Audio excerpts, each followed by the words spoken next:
Hey everybody, welcome to Wire Talk. Today we're going to talk about being the wife of a military person. So, buckle up. These are some great questions that we've got from some moms talking about burnout, talking about how to handle reentry, talking about our children and their sensitivity on dad coming and going and all of that. And you could also have a mom that's in the military and the difficulties of that. So, for all of you military spouses out there, welcome to Wire Talk. I'm so excited to be addressing this topic. I am also a military wife, and hopefully I'm going to be able to give you some practical encouragement on how to get through this very hard time. All right, here we go.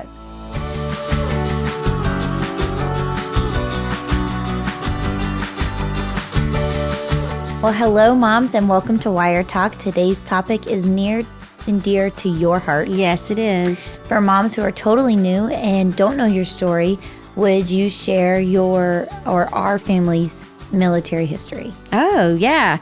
Well, we come from a long line of Navy people in our family. So your great-grandfather was in the Navy, your grandfather was in the Navy. He actually went to the Naval Academy and did a whole career in the Navy. Greg was in the Navy. Kevin served in the Navy. Taylor is on deployment right now on the Nimitz in the South China Sea. So it's a long line of military, and we were proud to serve, but it's hard. It's a hard life, and it is a sacrificial life that a lot of people, civilians, really don't think about. And I'm not getting after them because before I got into it, I never thought one thing about it. I just assumed that I was always safe and, no one was ever going to hurt me, and never really thought about the military. But it's real, and they do a lot of wonderful work, and they do sacrifice, both the military men and women and also their families sacrifice for our country. Absolutely. So if you are a military family or a military veteran or in the military now, we thank you from the bottom of our hearts for serving our country so diligently. So yes. And pray for you all the time. Yes, I do. I really definitely do. So, well, I cannot wait to both hear the questions and hear your answers to these. All right, let's do it. Let's dive in. I can't wait. All right. I feel like you're going to be like, man, I can empathize with these moms here. I can, 100%. This first one especially. Really? Oh my gosh. When I read her question, I responded immediately. Oh. Immediately. I'm sure you did. Yeah. Well, let's see what the question was. All right, let's do it. All right. I'm a military spouse to a Marine fighter pilot and mom to 3 young children, 6, 4, and 18 months. I'm so glad to have found your resource, especially given your background. My question has to do with burnout, family life, and supporting each other's dreams as spouses. We have been an active duty family for almost 9 years, with frequent transitions and lots of time with dad away, as you are familiar with. I'm completely burned out by the emotional weight of carrying so much family life on my own. My husband is as involved as he can be let me rephrase that. My husband is as involved as he possibly can be, but I desire more consistency with him. We are nearing a decision to get out of the military or to continue on, and it has been an amazing process for me. My husband genuinely senses that flying is a God-given gift of his, and one that he's always dreamed of. I want nothing more than to be done with military life, but also desire to honor my husband and his dreams. Do you have any advice on how to tackle this, both burnout and motherhood and loneliness of doing so much time apart, and also to support each other's desires when they feel so opposite? Woo! I mean, it's almost my story, I know. Right? We were in it for 9 years, and then we had to make the decision of whether or not to get out, and that was a hard decision, and your dad loved it. He never said it was his God-given gift, but maybe if I would have pushed him a little bit, he may probably I'm pretty sure he that. would have said it was. Yeah. So I can relate on so many levels. My kids were the same ages and all of that. So it took us a lot of prayer and talking and what to do and what was the best thing for our family. We finally did decide to get out of the Navy. But when we decided to get out of the Navy, and Greg put his letter in, the airlines were not hiring. So we went 9 months without a job. Yeah, that was fun. So the Navy reserves came back to Greg and said, because Greg was an aggressor pilot. He had gone to Top Gun, and he basically did Top Gun on the East Coast. I mean, that's what the aggressor pilots are. And they asked him if he would like to come back and learn how to fly the F-18. And he said yes. And then after he was hired by the reserves, he did that for a little while. And then he got hired by FedEx. So I sort of jumped out of the frying pan into the whole cooker.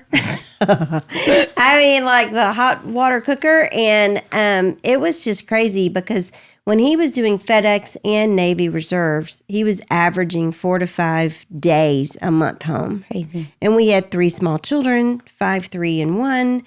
And it was crazy. But so I totally get this.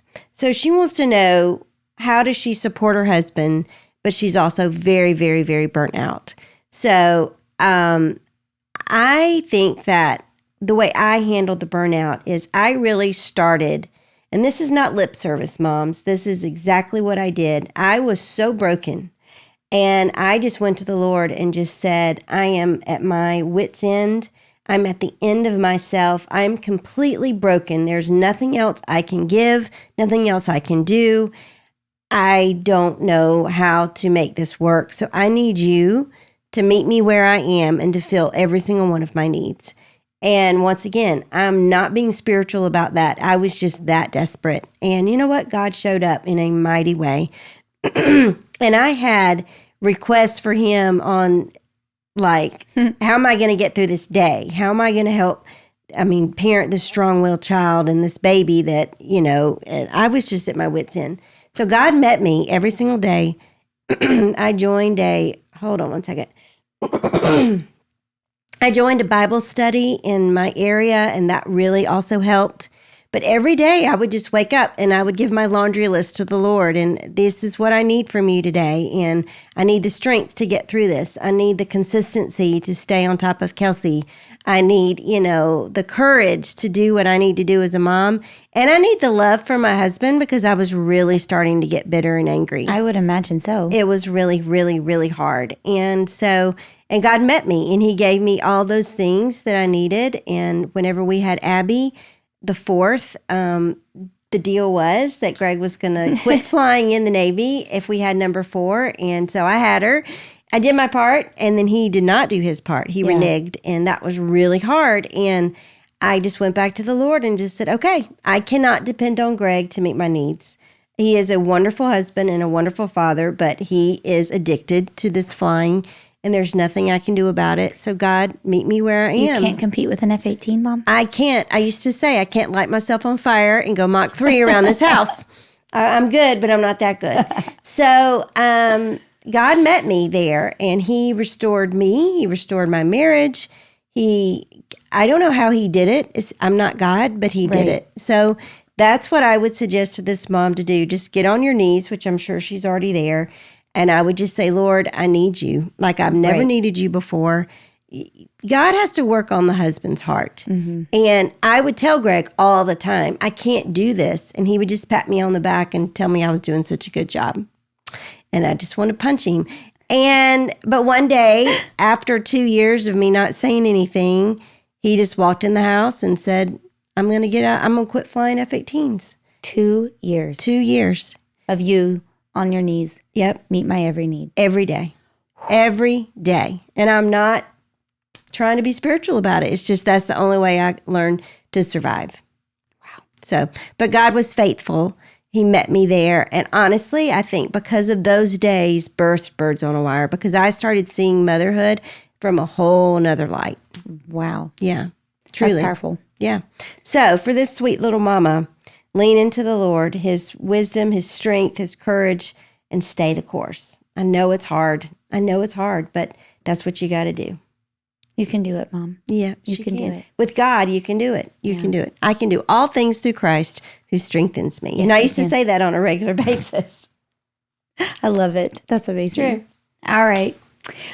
Well, question 2. I have a dear friend whose husband is deploying next week for several months. She has 2 young boys, both preschool age.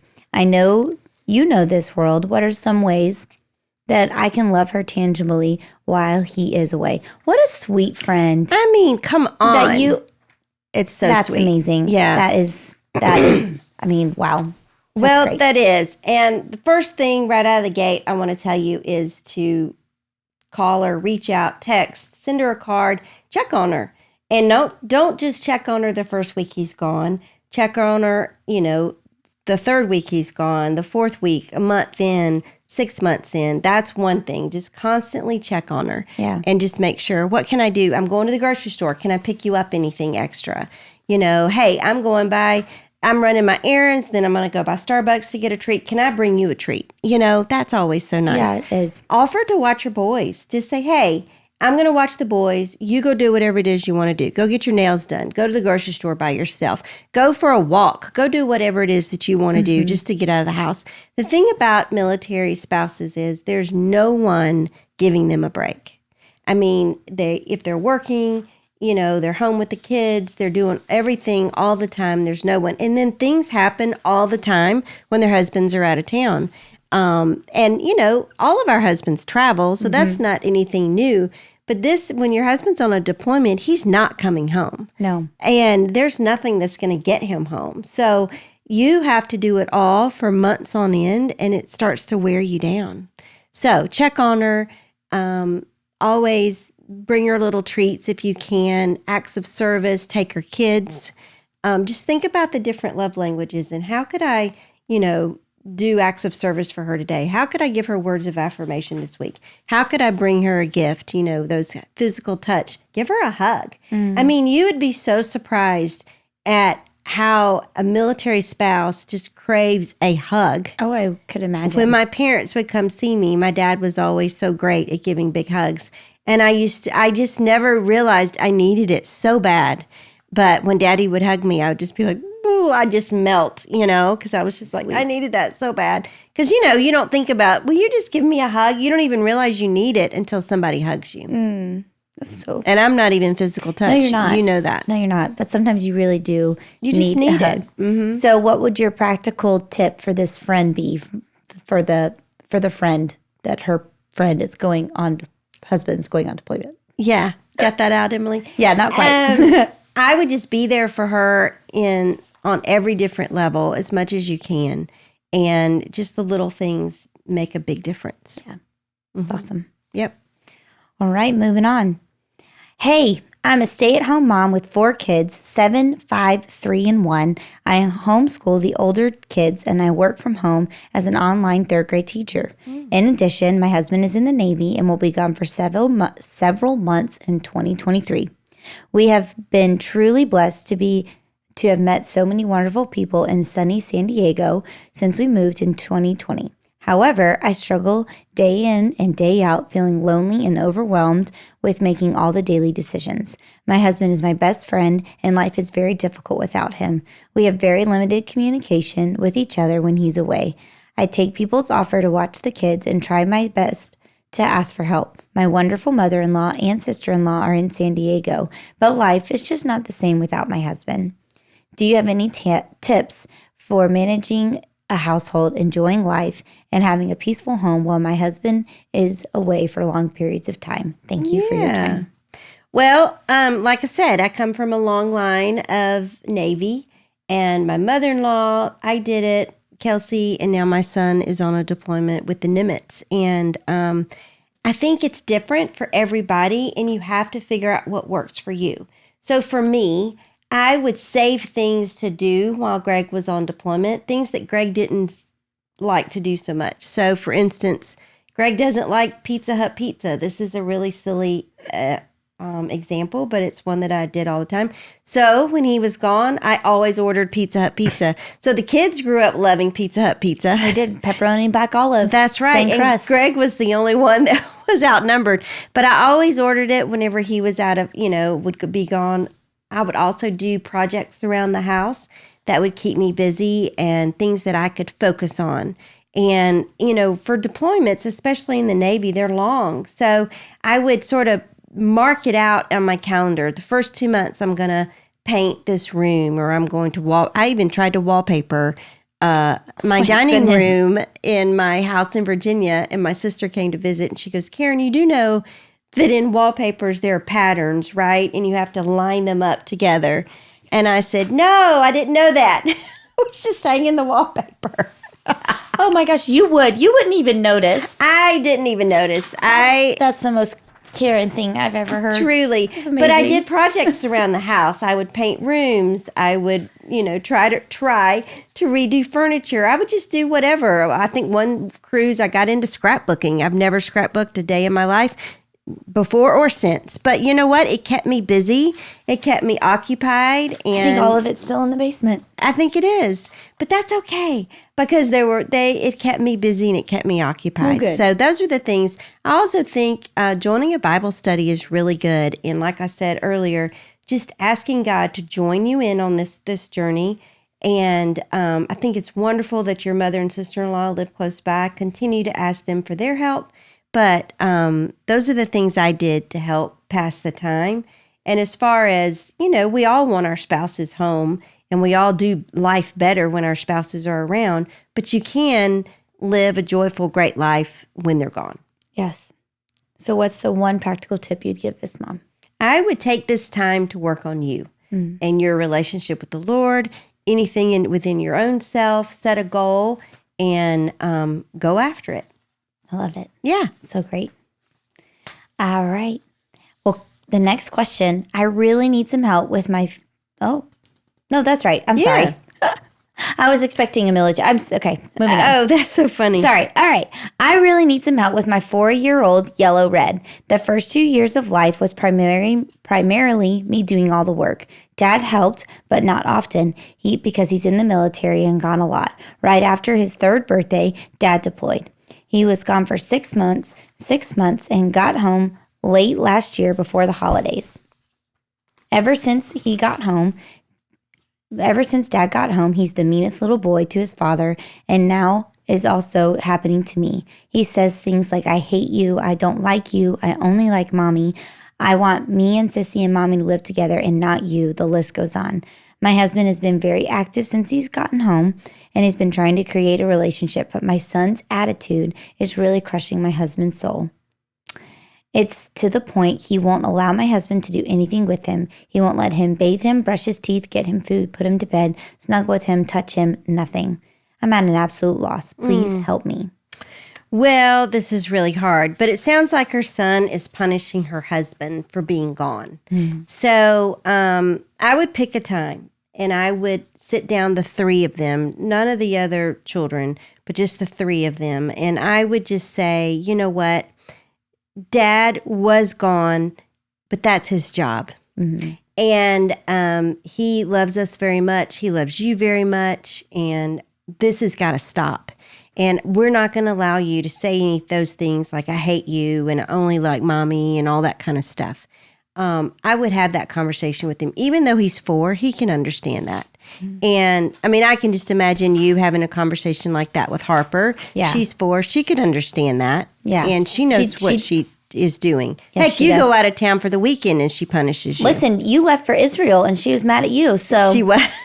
It's true. She don't like the people who leave. So. No. So you just need to let him know. And also as the mom, like when Dad's not around, when he says those things, I would just say, you know what? You are hurting my feelings because your daddy I love very much, and he's my number one. Yeah. He's my number one. And you need to let your child know that the dad is your number one. And also a good thing would be to do is go on a weekend getaway just yourself with some friends and force that relationship. I mean, it's the holidays. We're now into April. It's been a few months. I think it would be time, even if 6 months, go away with her friends and force the dad and the son to have to be together all weekend long with mom being gone. Mm-hmm. The other thing, whenever y'all used to complain about your dad and, you know, he's never home and he misses all the things, I would just say, hey, guys, your dad is working hard for us so we can have a roof over our heads, food to eat, clothes to wear, and we need to be grateful for that. So I just think it's just the practical advice I would give on this one is it's time for a reset in the family. You know, what was, you know, dad was gone all the time and everything. It's new now for your son, for him to be back in the home and all that. And he thinks if I'm ugly enough, dad will just go away and stay gone. And you need to let him know that's not true. Dad's here to stay. and he's my number one, and I love him, and so I need you to straighten it up. All right. That's good. A little tough love. A little tough love, but with less tough love, we come with practical tips. That's right. So what's your practical tip that you give this mom today? That the reset of the family. Enough is enough. Enough is enough. Yep. Sometimes me. I'm sort of, it's the way it is. But this is normal for this. It's very normal, yes. And so sometimes we just have to tell our child, hey, I've given you 4 months here, straighten it up. It's enough. Kelsey did this with Dad. Yes, 100%. Yeah. Oh, gosh, yeah. His first cruise. Yeah. She was 15 months, and she was great for the homecoming.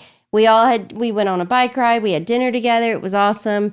And then that night after her bath, she looked at Greg and she touched him on the shoulder and she said, go home. And she pushed him away.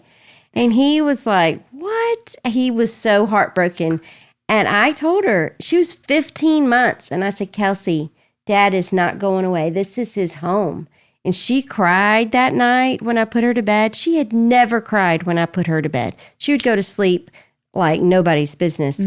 But she cried, and Greg just said, just go sit with her in her room. And I said, no, I'm not. She has to learn that this is your home and you're not going anywhere. And we're just going to have to show her. And we did. And now she's totally fine. She's totally fine, guys. She's totally fine. That's awesome. I love it. All right. Question 5. I'm a military spouse with a frequently deployed husband, and I have a very yellow child, and I'm overwhelmed with the extravagance that is a yellow. He is wonderfully curious, chatty, friendly, and delight. He is also too much a lot of time. He aggravates others to search attention, constantly playing, hitting, slapping, goofing off while others his age, his siblings, just stand there in bewilderment. How do I honor his personality while teaching him to read social cues, even on days where I really dive into meeting his needs for one-on-one attention? It's never enough.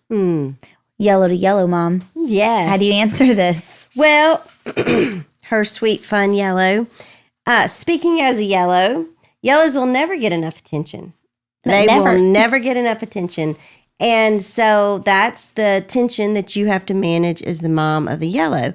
And so I think the best thing to do is to educate your yellow child on his temperament and just say, I know this is your need to always want to be in the center of attention and the spotlight and all of that. But buddy, you can't always be in the center spotlight. I would also start building in time for him to be by himself. Yellows don't like to be by themselves, but I would just say, hey, we're going to take 30 minutes and you can go to your room, you can play in the playroom, but you're going to be by yourself, or just gradually work up to at least 30 minutes. It's just teaching them that they can do it. We all have things in our temperament that we have to work on. Reds have to work on not being so bossy. Greens have to work on pushing themselves and making themselves get involved. Blues have to work on not being so moody and, down in the dumps all the time or negative all the time. And yellows have to work at, I don't need to be the center of attention all the time. And that's a hard lesson to learn, but it's a lesson that we as moms need to teach. I'd also get the book, A Grown-Up's Guide for Kids Wiring by Kathleen Edelman, and I would study that book, and I would learn the weaknesses and the strengths of the yellows and how to talk to them. She's got in the book, like, do this and don't do that. Do this and don't do that. And that really helps. That really helps a mom learn the different temperaments. That's great. So, yeah. Awesome. And what's something practical this mom can work on with her son this week? Start educating your yellow about himself and teach him about his strengths and his weaknesses and teach him how to operate out of his strengths.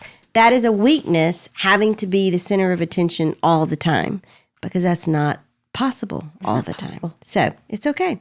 He's going to get you also have to teach a yellow, you are loved and adored, whether you're the center of attention or not. I know. We are hard people. But everybody loves a good yellow. Yes. Yeah. Yellows are fun, but they can be very draining. Yes. For sure. Yes. Yes. Well, This is a great topic. Yes, I really enjoyed this. This hit near and dear to my heart. I know. Something that's really needed. So thank you, military moms, for writing in your questions. Absolutely. And thank you for your sacrifice and your service. Yes. And thank you to everyone for listening today, whether you're on the podcast or you're listening on YouTube. We appreciate you guys liking and subscribing because it helps our ministry grow and it helps us reach more moms to encourage and equip us, to encourage and equip moms. Birds on a Wire is for you. And if you have any questions, please go to the website at birdsonawiremoms.com. And if you have any questions that you want to submit, it's so easy. Just send an email to info@birdsonawiremoms.com and we will put those in the podcast to answer them for you. So we will see you guys next week. Bye. Bye.